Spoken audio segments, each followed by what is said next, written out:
फर्ज कीजिए कि आपको नक्सल प्रभावित एरिया की सूचना मिलती है और वहां पर मोबिलाइजेशन करना है।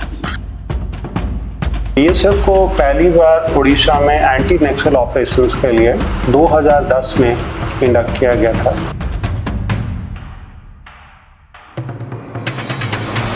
श्री S.K. बरुआ पहले DIG और पहले सीमा सुरक्षा बल कार्मिक थे जो कोरापुट में आए और उन्होंने आके इस सेक्टर को यहाँ पे स्थापित किया था।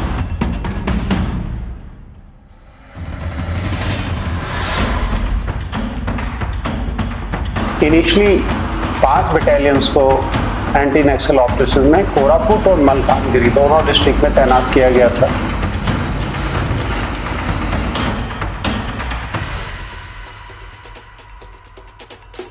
BSF आई तो BSF ने अपना तो देख रेख वहाँ पर की ही, बट उसके साथ में ये भी इंश्योर किया कि हमारे साथ में जो इंडिया का बाकी रीजन है वो भी डेवलप हो।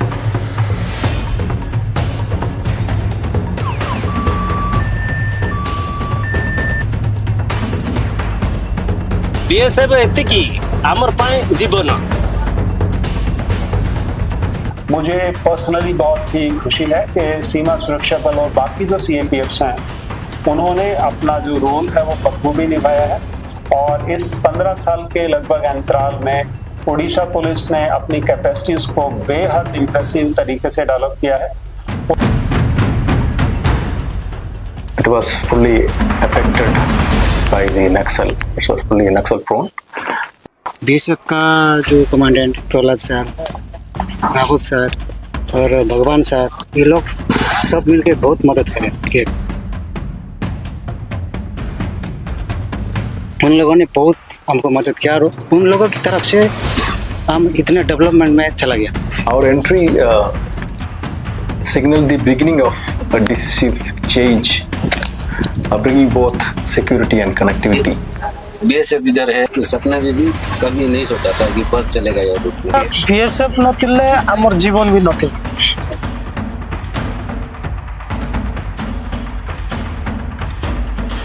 भारत माता की जय।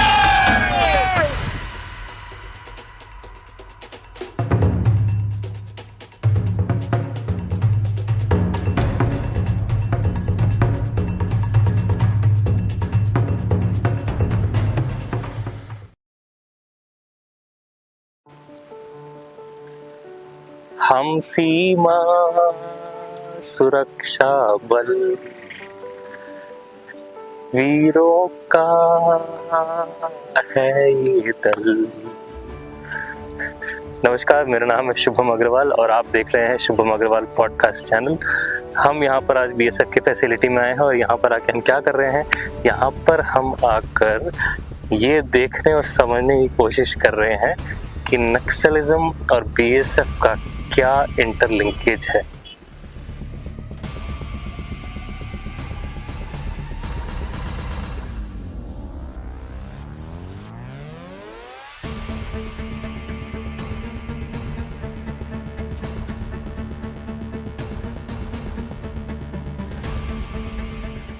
कहा जाता है कि 1967 में नक्सलबाड़ी नामक एक गांव पश्चिम बंगाल में, वहाँ से नक्सलिज्म की शुरुआत होती है। और नक्सलिज्म एक आइडियोलॉजी है जिसने वहाँ के आर्थिक और सामाजिक हालात थे उससे लड़ने के लिए अस्त्र शस्त्र उठाए। और पहले तो वो नॉन वायलेंट एक तरह से उनका नीति थी, बट उसके बाद उन्होंने हथियार उठाने शुरू किए और आतंकवाद और उग्रवाद का फेस लेना शुरू किया। अब जब आतंकवाद और उग्रवाद का उन्होंने फेस लेना शुरू किया तब प्रॉब्लम थोड़ी ज़्यादा बढ़ने लगी। क्यों? क्योंकि अब वो निहत्थे और इनोसेंट गांव वालों को तंग करने लगे, उनको मारने लगे और जितनी भी गवर्नमेंट मशीनरी थी उसको डिस्ट्रॉय करने लगे और जितना भी देश का विकास था उसके आड़े आने लगे। कहा जाता है कि 1967 से लेकर कई दशकों नक्सलिज्म के चलते देश का विकास रुका रहा। नक्सलिज्म की जो जड़ें थी वो पश्चिम बंगाल, छत्तीसगढ़, ओडिशा, झारखंड, महाराष्ट्र, आंध्र प्रदेश और अन्य राज्यों में फैली हुई थी। अब इन्होंने अपनी पकड़ इतनी मजबूत कर ली थी ड्यू कोर्स ऑफ टाइम कि स्टेट पुलिस और जो स्टेट मशीनरी है उनको थोड़ी तकलीफें हो रही थी। इसी के चलते भारत सरकार ने 2009 में तय किया कि हमें इनके खिलाफ कुछ ठोस कदम उठाने होंगे, और तभी शुरुआत होती है भारत सरकार और नक्सलिज्म के आमने सामने की वॉर की।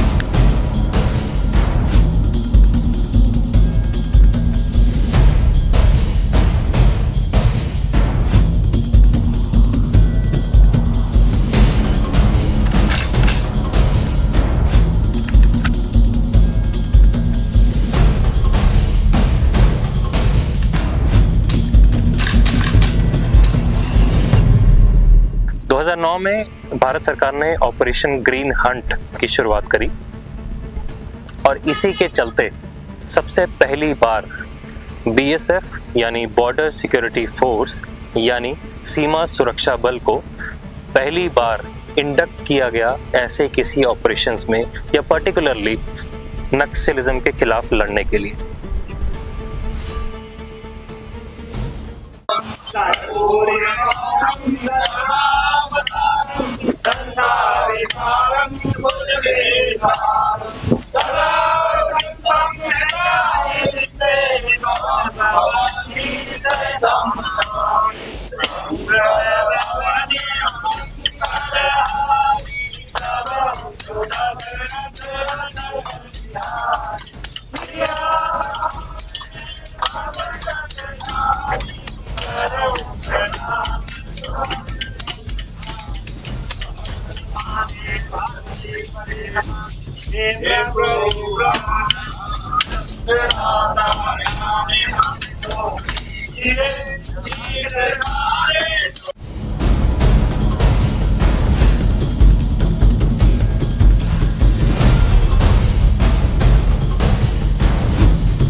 जो इधर से जो जानवी घाट था ना, पहले यहाँ से हमको बोट के लेने के जाना पड़ता था उस तरफ, क्योंकि पापा जो उड़ीसा पुलिस में थे, वो जो जानवी घाट थे इधर से पापर मंडला जो थाना था वो तो उड़ीसा पुलिस के अंदर था। जब BSF वाले आए उनको हैंड ओवर करने के लिए हम पापा के साथ गए थे, मतलब पापा वो चार्ज में थे इधर से, तो ये सब कुछ नहीं था, अभी बना है। अब बॉर्डर सिक्योरिटी फोर्स 1965 में रिलीज हुई भी एक बॉर्डर गार्डिंग फोर्स थी, जो इंडो पाकिस्तान और इंडो बांग्लादेश के जो इंटरनेशनल बॉर्डर्स हैं वहाँ पर अपनी सर्विसेज दे रही थी और भारत को 2400 घंटे सुरक्षा प्रदान कर रही थी।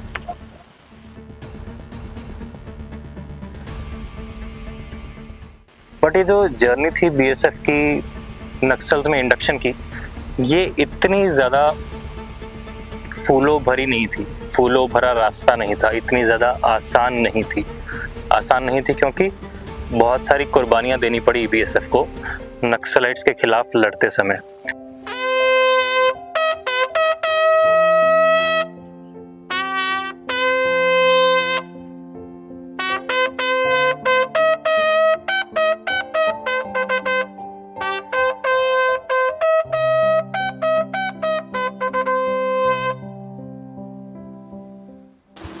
दो 2010 में पहली बार BSF को उड़ीसा में एंटी नक्सल ऑपरेशन में लाया गया।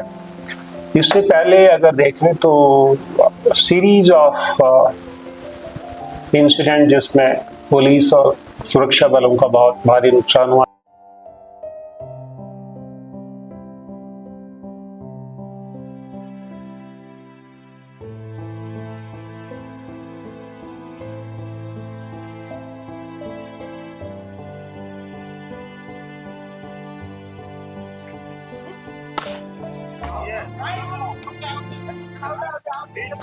ये वाला जो बीएसएफ का कैंप है इसको बोलते हैं टनल कैंप।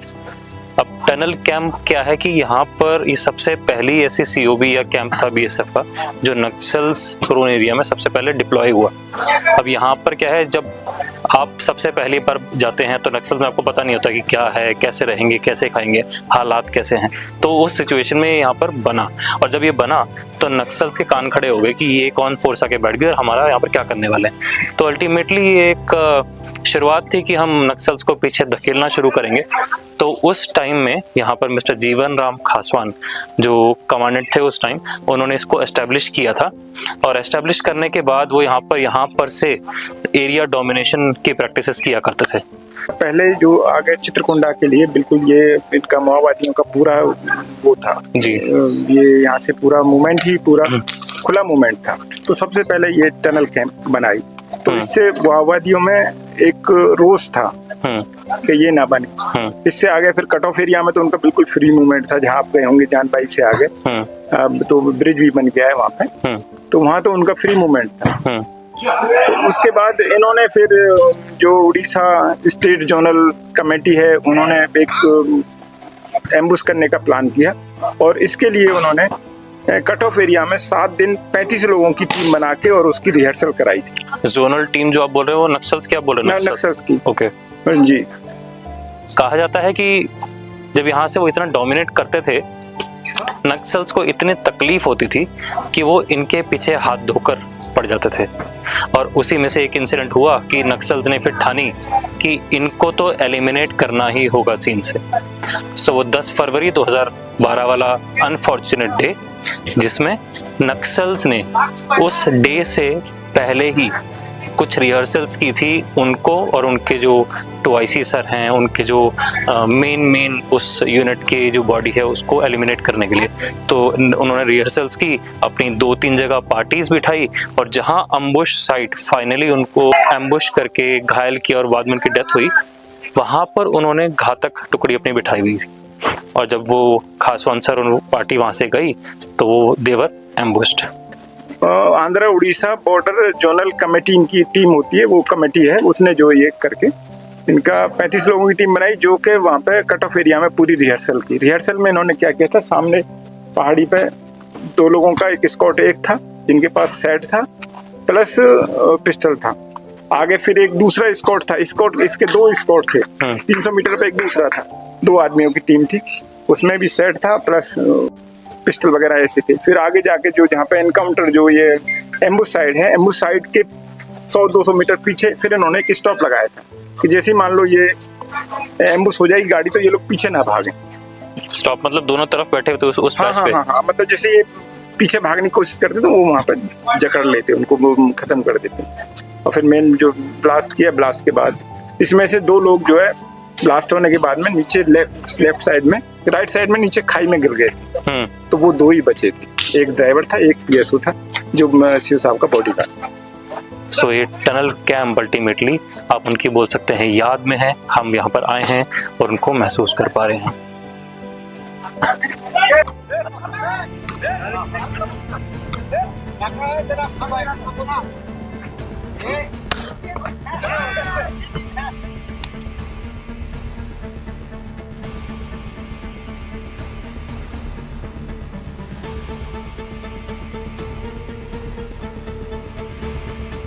जब गवर्नमेंट ऑफ उड़ीसा ने ये डिसाइड किया कि नहीं, अभी हमें नक्सल्स के खिलाफ फर्म हैंड से डील करना होगा, और गवर्नमेंट ऑफ इंडिया को अप्रोच किया गया, तो MHA ने 2010 में BSF की पहली 5 बटालियंस इस सेक्टर के साथ दी थी।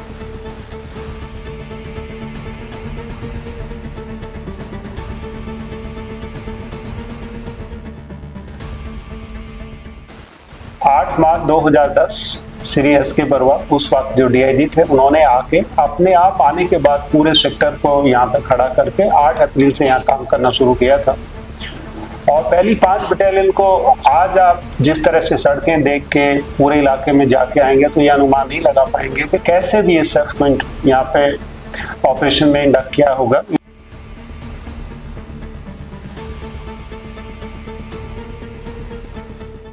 मुझे पर्सनली बहुत ही खुशी है कि सीमा सुरक्षा बल और बाकी जो सीएपीएफ्स हैं उन्होंने अपना जो रोल है वो बखूबी निभाया है और इस 15 साल के लगभग अंतराल में उड़ीसा पुलिस ने अपनी कैपेसिटीज को बेहद इंप्रेसिव तरीके से डेवलप किया है।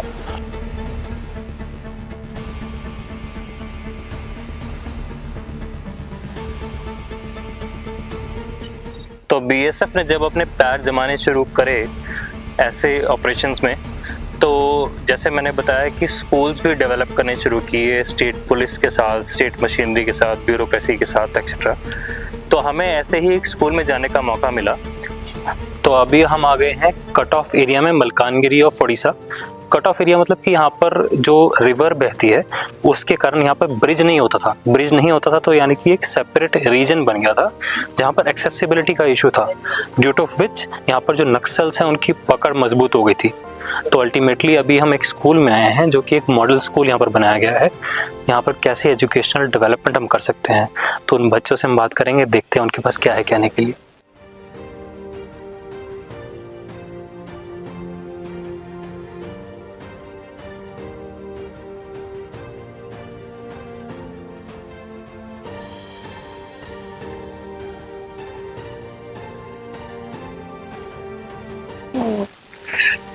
मो ना अछि नवीन गलोरी, ग्राम जनतापाई, जीबी फार्मेटला, मलकानगिरी डिस्ट्रिक्ट।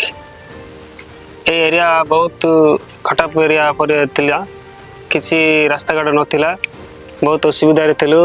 किंतु बीएसएफ सार माने आस्तिबारु रास्ता घाट गाड़ी मोटर चलवा पाई बहुत सुविधा हैला। सार मानक द्वारा विभिन्न प्रकार यूथ ट्राइबल यूथ प्रोग्राम दिया होछि। तेणु करी सारंक द्वारा मु जाइतली जयपुर राजस्थान।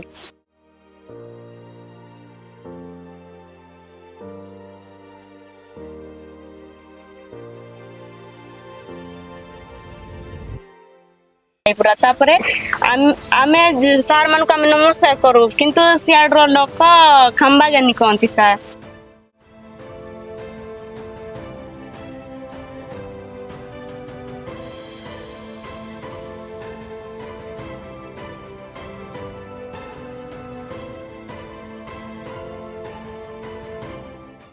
तो बीएसएफ वालों ने साथ दिया आपका वहाँ पर? कुछ स्कॉट आए थे सर। उन लोग हमको कॉपरेट कर रहे थे कि हम कुछ नया सीखे। और जयपुर में जितने सारे राजमहल वगैरह है, जितने सारे बहुत सारा बिल्डिंग्स, इतना यहाँ उड़ीसा में हमारा स्वाभिमान अंचल में उतना डेवलपमेंट नहीं है जो आपने राजस्थान में देखा सर। अगर हम अंदर वाले पहाड़ के अंचल में रहते हैं तो हम कुछ जान नहीं पा रहे कि हम उस दिन जान पाए जिस दिन हम राजस्थान जयपुर में गए थे। तब हमको एहसास हुआ कि भारत में बहुत सारा डेवलपमेंट हो चुका है। एजुकेशनल डेवलपमेंट अगर ज़्यादा होगा तो, और फिर मेडिकल डेवलपमेंट अगर ज़्यादा होगा तो उससे भी ज़्यादा बेहतर होगा। तो हमारे बीएसएफ एस्कॉर्ट जो हमारे साथ थे उन लोग बहुत बढ़िया गाइड कर रहे थे। और अगर खाना चाहिए होगा तो उन लोग ऑर्डर कर रहे थे, पानी चाहिए होता ऑर्डर कर रहे थे। जहाँ पर हमने देखा कि उन्होंने मॉडल स्कूल है वो अपने आप में, और वहाँ पर उन्होंने एम्फी थिएटर बनाया हुआ है ओपन एयर में, एकदम बढ़िया फर्स्ट क्लास। और ऐसे रिमोट इलाके में अगर आप जाते हैं और ऐसे एक चीज़ को देखते हैं, ऐसे एक फैसिलिटी को देखते हैं जो शहर को टक्कर दे रही होती है, तो अपने आप में एक गर्व वाली फीलिंग आती है कि हम एज ए नेशन कुछ कर चुके हैं ऐसे इलाकों के लिए, ऐसे रिमोट इलाकों के लिए या इंटीरियर ऑफ इंडिया के लिए। तो स्कूल में एक ओपन एयर एम्फी थिएटर है। उसके अलावा बच्चों के लिए जो गुरुकुल सिस्टम में हमने पीजीज बनाए हुए हैं या हमने वहाँ पर उनके लिए हॉस्टल्स बनाए हुए हैं वो भी हैं इन द कैंपस, ताकि जो वहाँ की विलेज पॉपुलेशन है और जो ऐसे बच्चे हैं जिन्होंने अभी तक बाहर की दुनिया नहीं देखी है और प्रोबेबली उनको ये भी नहीं पता कि इंटरनेट क्या होता है, तो उनको एटलीस्ट ये सुविधा मिलके थोड़ी सी फैसिलिटेट हम कर पाएँ कि आप अपना एजुकेशन बेटर करो, यहाँ से बाहर निकलो, चीज़ें सीखो, सिखाओ और वापस आओ, यहाँ आपका एरिया डेवलपमेंट करो।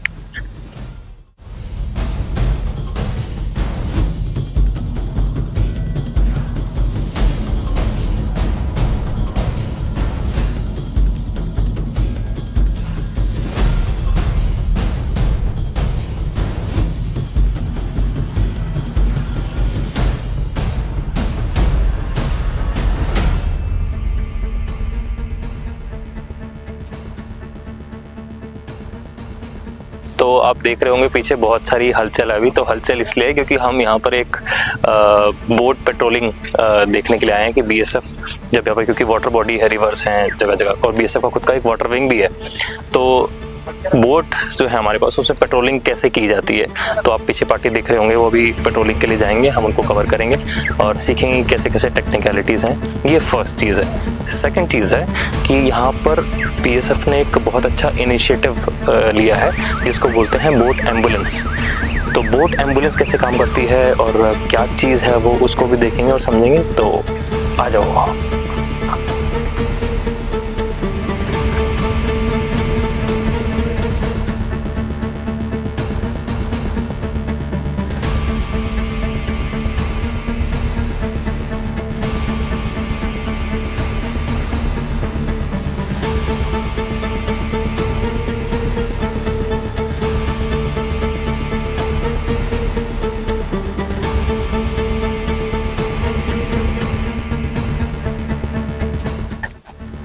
जी, तो हम जा रहे हैं वाटर बॉडी की तरफ और बीएसएफ की पेट्रोलिंग पार्टी आगे पहुंच रही है।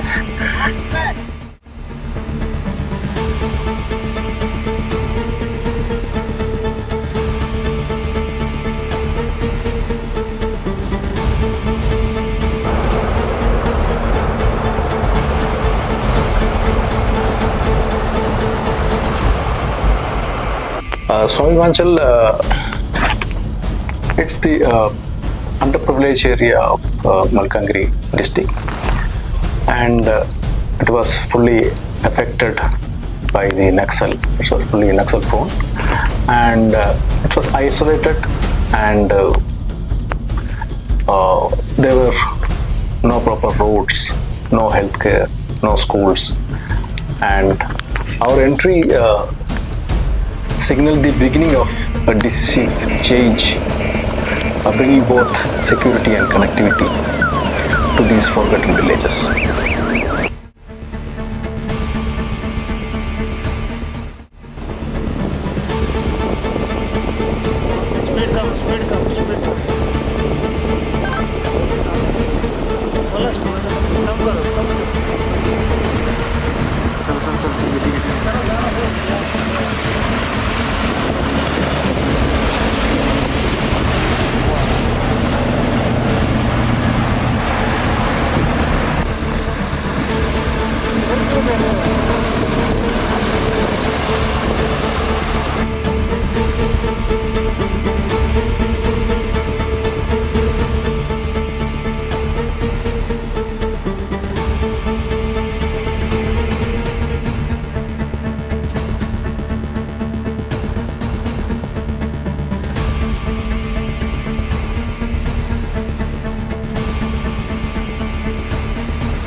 तो मेरे पीछे आप देख पा रहे होंगे वो सिब्बा सुनील चौक के कमांडेंट BSF के मिस्टर सुनील और उनके साथ में जो कांस्टेबल थे मिस्टर सिब्बा पांडा, वो एक ड्यूटी करके जब वापस आ रहे थे तो नक्सल्स ने वहाँ पर उनको एम्बुश लगाया हुआ था और उस दौरान कैजुअलिटी में जो हमारे ऑफिसर थे, डिप्टी कमांडेंट और जो जवान थे मिस्टर सिब्बा, वो वहाँ पर शहीद हुए थे।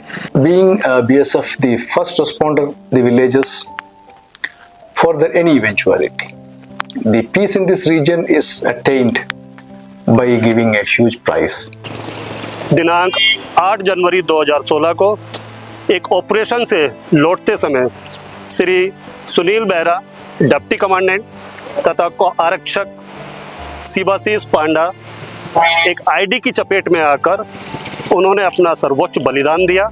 उनकी याद में ये एक छोटा सा स्मारक इस चौक पे बनाया हुआ है BSF ने, और हम आज यहीं पर खड़े हैं क्योंकि नक्सल एरिया में हम घूम रहे थे।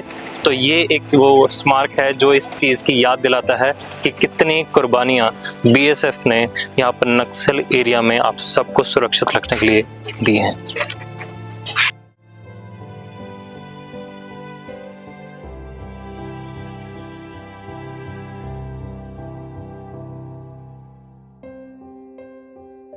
Simultaneously, we have engaged the villagers to build trust through interaction and assistance at the arm length.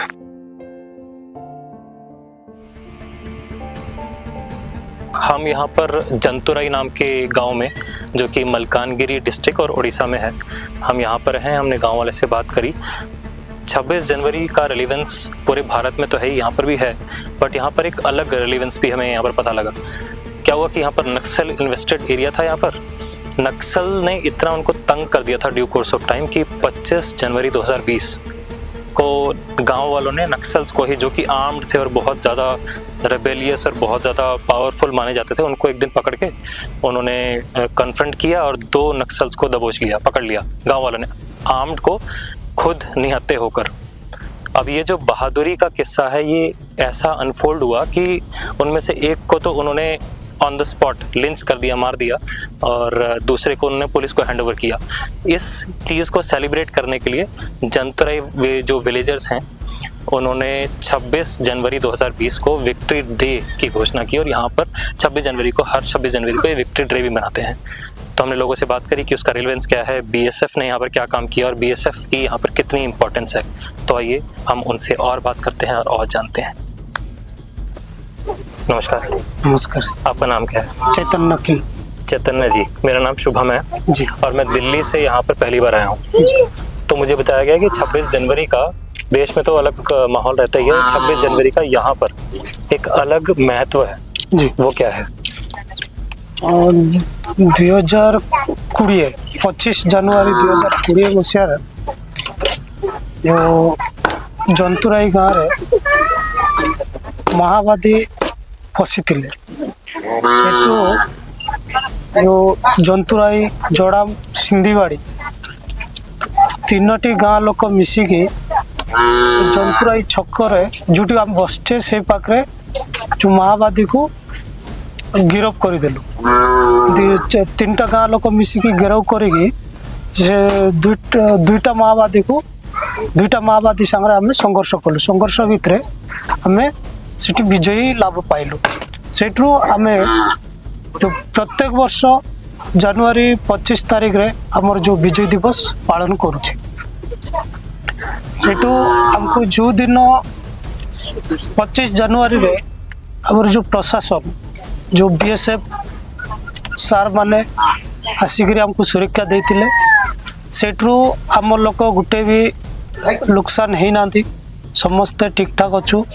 तो सेतकी भितर जोड़ाम गाँ मात्र निया जली जाइतिला। से जोड़ाम गाँ को जितकी बेले निया जलैले से गाँ लोक सब गोटे गाँ जो जंतुराई को सुरक्षा देवाई सब ये एकाठी रही गलु। से जोड़ाम रे लोक नथिलु बोलिक से गाँ रे निया जली। तो यहाँ पर जब BSF नहीं थी तब किस तरह के हालात थे? से जो समय BSF नथिले से समय बहुत एरिया डेंजर एरिया थिला, जाकि जो लालगढ़ बोलिक कहते प्रत्येक गाँव में माओवादी पशुले प्रत्येक गाँव लोक जो भद्र व्यक्ति मानू जनाशुना व्यक्ति मानू टार्गेट करुले टार्गेट करके से गाँव लोक मानकर जो भद्र व्यक्ति जो जनाशुना व्यक्ति मानू ताको मारिबा को धमक देउतिले। तो आपने बताया इतना सारा डेवलपमेंट अभी बीएसएफ ने किया है, मेडिकल कॉलेज चल रहा है, स्कूल चल रहे हैं, आपने बोला बीएसएफ इधर है, तो आप लोगों को अच्छा लगता है बीएसएफ है? बीएसएफ को चले जाना चाहिए, पुलिस सारा जाना चाहिए? बीएसएफ नथिले हमर जीवन भी नथिले सतकी हमें माने भरोसा अच्छे बीएसएफ मानक ऊपर। बीएसएफ जो समय आम जो मझे जति बेला आम शुणवा को पाइलु जो हमको को सरकार तो कोई नथिला आम आम मानकर भितर जति बेले जो कथा सृष्टि है नहीं बीएसएफ पलैबे के पुटिक पलैब आमको बीएसएफ नथिले आमके कौन सी प्रकार सुरक्षा रही पार्ब ना से हमको बीएसएफ निहाती दरकार। नहीं, बिल्कुल बीएसएफ की ज़रूरत है, बीएसएफ यहाँ पर रहेगी आपके साथ और सुरक्षा प्रदान करेगी। थैंक यू सो मच हमसे बात करने के लिए।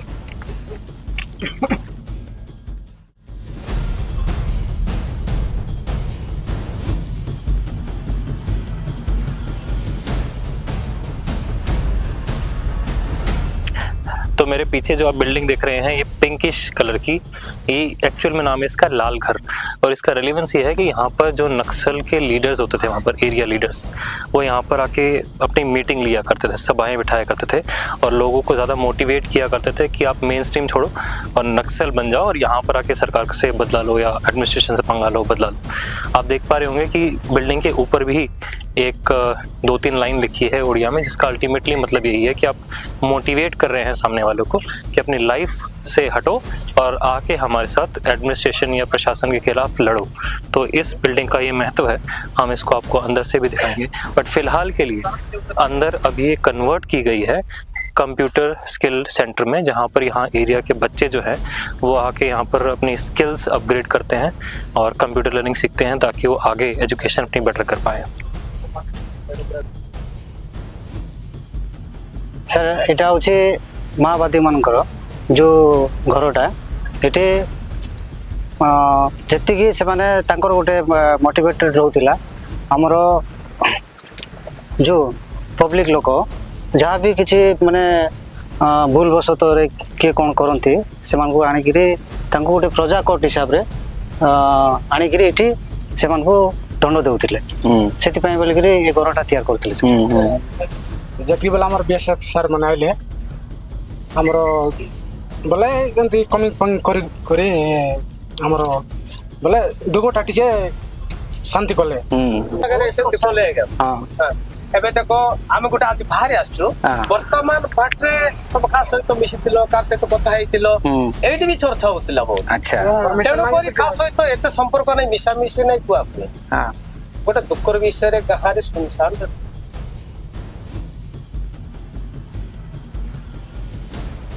तो अब ऑपरेशन ग्रीन हंट भी शुरू हो गया, बीएसएफ ने इंडक्शन भी स्टार्ट कर दिया नक्सलाइट ऑपरेशंस में। और जितना भी ये बीएसएफ का फौजीनेस आप बोल सकते हैं कि वहाँ पर जाके जितनी भी सीखी सिखाई चीज़ें थी, ड्रिल सीखी थी, ट्रेनिंग होती थी, सब जाके फेल। क्यों? क्योंकि वहाँ पर तो वो वेट कर रहे हैं कि जब आप डिटेक्ट हुए और पता लगे कि आप स्टेट मशीनरी से आए हैं, वो अटैक कर देते थे। और ऐसे बहुत सारे किस्से होते भी थे कि अटैक होते थे और कुछ फोर्सेस को नुकसान झेलना पड़ता था। इन्हीं में से एक आपने सुना होगा कि सीआरपीएफ यानी केंद्रीय रिजर्व पुलिस बल का एक दांतेवाड़ा में जो इंसिडेंट हुआ था अनफॉर्चुनेट, जिसमें बहुत सारे लोग शहीद हुए थे, उसका शायद रीज़न यही था कि वो वेट कर रहे थे और उनको जैसे पता लगा कि स्टेट मशीनरी का पार्ट है, उन्होंने अटैक कर दिया और शायद कोई नहीं बचा उनमें से। सो इस चीज़ से सीख लेते हुए हम उसको लर्न कर रहे थे और हम सोच रहे थे कि हम उससे कैसे निपटे और कैसे अपना जो लर्निंग है उसको अनलर्न करें। और यहाँ पर शुरुआत होती है न्यू टैक्टिक्स की, जो कभी बीएसएफ ने ना देखी थी ना सुनी थी, जो अपना इनोवेट करके हम सोच रहे थे और हमने उसको यूज़ करना स्टार्ट किया और हम उसमें सफल होते थे।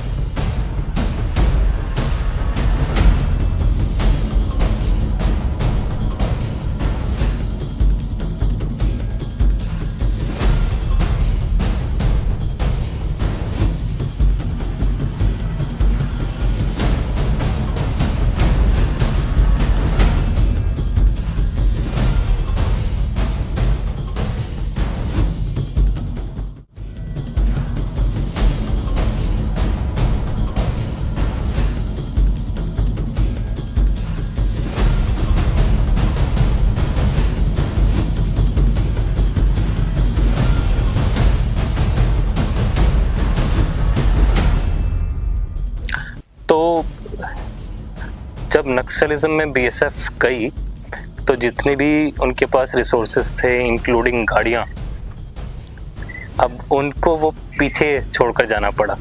क्यों? ऑब्वियस कि बीएसएफ की गाड़ियाँ तो चीख चीख के बोलती है कि हम बीएसएफ से हैं, तो उन्हें वो ट्रेडिशनल जो गाड़ियाँ हैं उनको छोड़कर डिफरेंट मोड्स को बनाना पड़ा। और वैसे बीएसएफ इंडक्शन होनी शुरू हुई, और जब वैसा होना शुरू हुआ तो बीएसएफ ने फिर अपने तरीके चेंज किए कि कैसे हम सिविलियन से इंटरेक्ट करेंगे, कैसे मेडिकल एड प्रोवाइड करेंगे। तो सफलता इस हद तक मिलने लगी बीएसएफ को नक्सलिज्म में कि जहाँ पर बच्चे पढ़े भी नहीं थे और बच्चों को बुक्स, इंटरनेट, स्कूल जैसे शब्द भी बहुत अननोन लगते थे, वहाँ पर आगे चल के जो बच्चे थे उन विलेजेस के आगे चल के ग्रेजुएशन करते हैं, वो इंजीनियर्स बनते हैं, एरिया से बाहर जाते हैं। इवन जो विमेन एजुकेशन की हम बात करते हैं वो भी इतना ज़्यादा कारगर होने लगी कि वो बच्चे जाके आगे नाम रोशन करने लगे और बताने लगे दुनिया को कि नक्सलिज्म क्या था और बीएसएफ ने कितना बड़ा रोल निभाया है नक्सलिज्म को ख़त्म करने में। अच्छा, अगर आपको सारा मौका दे दिया जाए, अगर आपको सरकार बोले कि आपको जो बनना है हम हेल्प करेंगे, मदद करेंगे, तो आप क्या बनना चाहेंगे? टीचर टीचर बनना चाहोगे? ये दिल से बनना चाहोगे? ओके, किस में पढ़ाओगे? स्कूल में, कॉलेज में? स्कूल में क्यों पढ़ाओगे? ऐसा क्या है वहाँ पर? मतलब क्या मजा आएगा आपको? स्टूडेंट का सहित मिस भाई बोलना। अच्छा, ओके, ठीक है। आप सुभद्रा बिल्कुल टीचर बनेंगे और आप बहुत फेमस होंगे। हम आशा करते हैं आप जब फेमस होंगे आपको टीवी में देखेंगे आप सबको, और हम बोलेंगे हम इनका इंटरव्यू लेके आए थे। ठीक है, थैंक यू। तो ये एक मैं आपको छोटी सी कहानी सुना रहा हूँ कि कैसे बीएसएफ ने रोल निभाया नक्सलेट ऑपरेशंस में, सिविल एड प्रोवाइड करी, अपनी वहाँ पर प्रेजेंस अपनाई। अब इसका असर देखिए क्या होता है कि एक ऐसी फोर्स जिसको कभी रीजन में देखा नहीं गया, लोगों ने सिर्फ शायद किस्से कहानियों में उनको सुना है या कभी बाई चांस न्यूज़पेपर में पढ़ लिया है, न्यूज़ में सुना, उन्होंने इतना काम किया, इतना ज़बरदस्त तरीके से काम किया उसके बाद कि वहाँ की जब जो लोकल्स जानने को मिलता था उनको कि फलानी यूनिट जो हमारे पास है पिछले 1-2 साल से, अब उसका ट्रांसफ़र हो रहा है या वो मूव हो रही है वहाँ से, तो वो गाँव वाले अपना सारा फोर्स लगाकर उनको प्यार से रोकने आते थे कि आप मत जाइए। और उनका कहना ये होता था कि आप जब जाएंगे यहाँ से तो हमारा पता नहीं क्या होगा। अब जो विश्वास इतना पैदा कर दिया बीएसएफ ने, उसने इतना मोटिवेट किया लोगों को कि अब कई जगह ऐसा हुआ कि जो निहत्ते सिविलियंस थे या निहत्ते गांव वाले थे जो अभी तक नक्सल्स जिनको दबा के रखते थे और उनसे काम करवाते थे, उनसे टैक्स वसूल करते थे, उनको आके मार देते थे, वो इतना हावी हो जाते थे नक्सल्स पे कि उनको 2-3 बार तो उन्होंने पकड़ के निहत्तों से मार दिया। तो ये कहानी डेडिकेटेड है उन सारे वीरों को, उन सारे बॉर्डरमैन को, उन सारे जवानों को, ऑफिसर्स को जिन्होंने समय समय आने पर अपनी शहादत दी है। हमारा बीएसएफ भाई आसलार हमको बहुत दम पाइलो, तापर हमें 5-6 वर्ष हमको पूरा निर्भर चलू। तो बीएसएफ ने ऐसा क्या किया जो आपको इतना अच्छा लग रहा है? मतलब क्या ऐसा क्या है, क्योंकि अभी जो आपको देख रहे हैं उन लोगों को पता नहीं होगा। हाँ सर, तो क्या बीएसएफ एतिकी आमर पाए जीवन और किछि नाही, से माने तिला पाए आमी बंची कर अछु, तापर तो आम घर खाइबे हमको काटी कर जाउतिल हला। क्या कर रही है बीएसएफ आपके लिए? क्या किया है उसने? किछि नाही सर हला, हमको सुरक्षा देई करी एतकी क्या करतंती, माने विपद रो हमको माने अग्नि जेमति की तो नियारे पड़ुतिबा लोक को हमको जेमति उद्धार कर रखले, भगवान श्री कृष्ण जेमति हमको जो माने रोकी कर रखले से प्रकार अछंते हला। मतलब ये आप बोल रहे हैं कि बीएसएफ जब तक यहाँ पर है आपको ताकत मिली हुई है? सर एक आपको डेवलपमेंट का छोटा सा नमूना दिखाता हूँ। आप मेरे पीछे बस देख पा रहे होंगे। ये जो गांव है ये कट ऑफ एरिया में आता है। जैसे हमने बात करी कि कट ऑफ एरिया बहुत रिमोट इलाका हो गया था। अब यहाँ पर सिंगल ट्रैक है, यहाँ पर बस चल रही है, एडमिनिस्ट्रेशन की मेहनत है वो। तो एक पैसेंजर से बात करके देखते हैं, अगर टाइम होगा तो उनको बताएंगे कि उनको कैसा लग रहा है। तो ये बस मैंने नई चीज़ देखी है, यहाँ पर बस आई है। यहाँ पर कितने साल पहले आई है पता नहीं, मैं तो यहाँ पे 1 साल हुआ से आ रहा है। हाँ, 1 साल से देख रहे हो अभी। कंफर्टेबल है? ठीक है ये? हाँ ठीक है।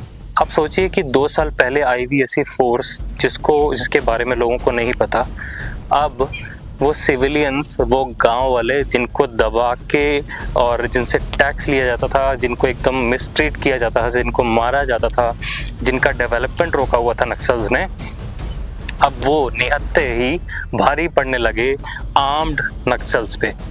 कई बार तो ऐसे भी हुआ है कि जो नक्सल्स आर्म्ड आए हैं गांव वालों को डराने धमकाने, after the induction of BSF, इन्हीं गांव वालों ने उनको घेर कर दबा कर मार दिया। क्यों? क्योंकि BSF का प्रेजेंस वहाँ पर था और लोगों को ये विश्वास था कि जब तक BSF है तब तक वहाँ का बच्चा बच्चा भी अब बहादुर है।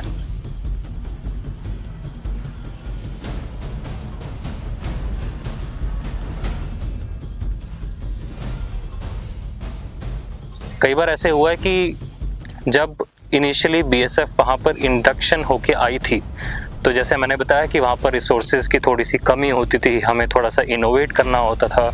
कई बार ऐसी परिस्थितियाँ आती हैं जब आपको अनलर्न करना पड़ता है और सपोर्ट चाहिए होता है, और आपको पता नहीं होता कि कौन हमारे साथ है, कौन हमारे खिलाफ काम कर रहा है।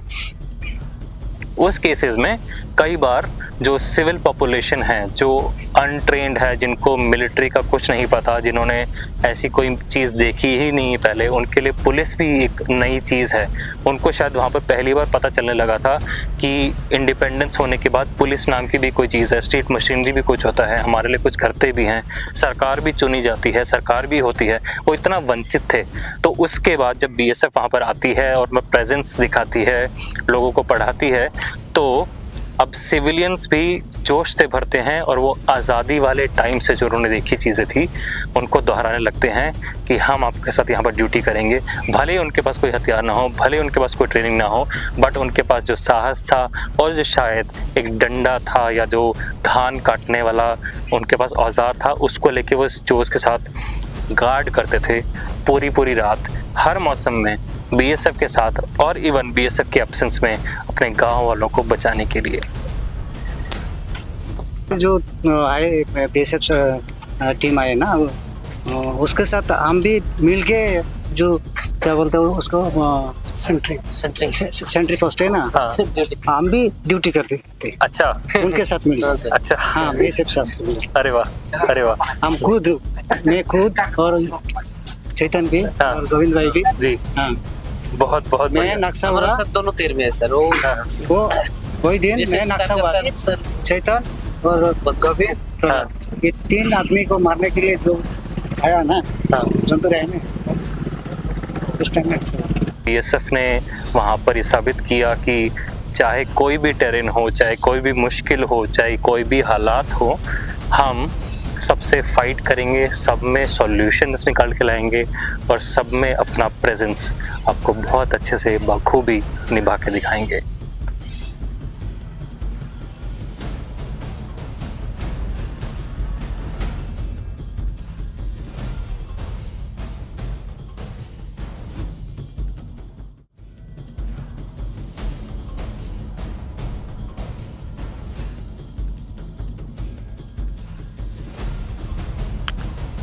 तो अभी रात हो गई है और हम एक न्यू COB में आ गए हैं। BSF की न्यू COB, एक अलग COB है यहाँ पर, और आप पीछे देख पा रहे होंगे थोड़ा माहौल बन रहा है, थोड़ा मज़ेदार एक्शन वाला माहौल बन रहा है। अभी क्या हो रहा है कि BSF की जो पेट्रोलिंग पार्टी है वो नाइट पेट्रोल पे जा रही है। अब नाइट पेट्रोल पे रात में देखते हैं कि किस तरह का माहौल है आसपास, रात में कोई हरकत नक्सल से रिलेटेड हो तो नहीं रही है, अनयूजुअल मूवमेंट तो नहीं है, उसको टैकल करते हैं, उसको देखते हैं, फिर उसको अल्टीमेटली सीधा किया जाता है फौजी भाषा में कि कोई हरकत ऐसी ना हो। तो आइए देखते हैं कि BSF नाइट पेट्रोलिंग में क्या करती है। पार्टी सावधान। जय श्रीमान। जय हिंद। एरिया डोमिनेशन पार्टी जाने के लिए तैयार है श्रीमान। जय श्रीमान। जय हिंद।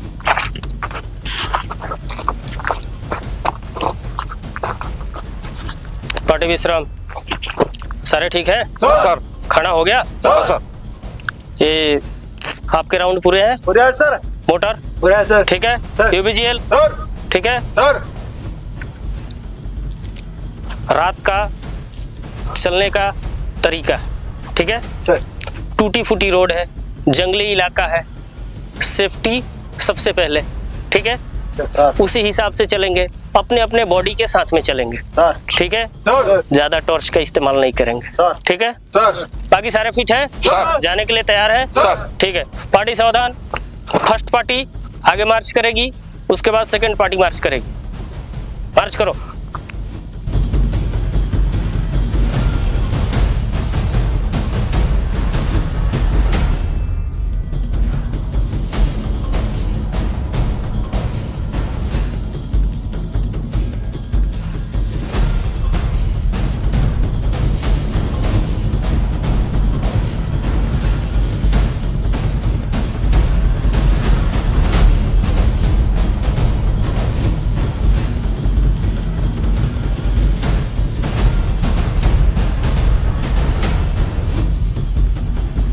कुछ ऐसे पॉकेट्स हैं जिसमें हमारे कोऑर्डिनेशन में मूवमेंट होता है और हम ये महसूस करते हैं कि अब वो फेज है जिसमें सीमा सुरक्षा बल की जो कंपनीज हैं वो सीओबीज में रहें। सीओबी के आसपास 20-30 किलोमीटर चारों तरफ एक एक इंच से वाकिफ रहें और इस हाल में रहें कि जब भी जरूरत पड़े वो फ्रैक्शन ऑफ सेकेंड में मूव करके स्ट्राइक कर सकें और पुलिस इंडिपेंडेंटली अपना काम करते रहें। और जिस दिन गृह मंत्रालय, जैसा कि माननीय गृह मंत्री ने मार्च 2026 का टारगेट हमें दिया है, जिस दिन ये डिसीजन लिया जाए कि yes Naxalism is over and BSF should go back to the borders or their regular positions, Odisha police can say thanks and say bye bye. Thank you.